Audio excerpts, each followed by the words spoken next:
走入唱片店咧，第一眼就見到呢張唱片，好搶眼，因為無論個色調啊，同埋封面呢個女孩子個樣咧，哇！真係咦，究竟邊張唱片出咧？因為個唱片個面咧係冇任何嘅名啦。咁其實再翻睇下裏邊後邊嘅歌名，然後就寫住 Fiona Call My Name。咁所以咧，我特別咧就攞翻呢一張嘅 CD 出嚟。咁當時 CD 咧就係2022年出嘅，咁相隔咗3年時間，終於出黑膠唱片啦。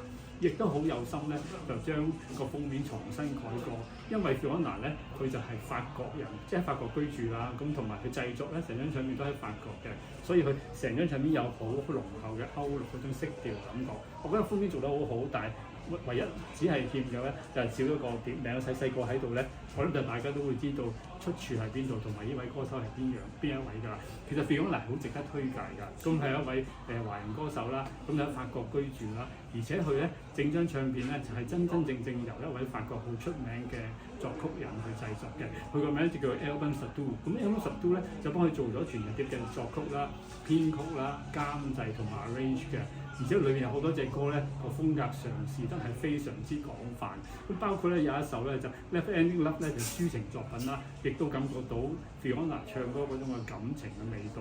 而我自己好喜歡嘅一首叫 Lights Out。Lights Out 咧其實係將一種嘅好跳躍式嘅現代爵士感覺玩翻出嚟，而且咧黑膠唱片個感覺咧更加好似音符係跳咗出嚟㗎。咁所以我覺得呢首歌咧，如果你有黑膠嘅話，值得推薦俾你再聽一下。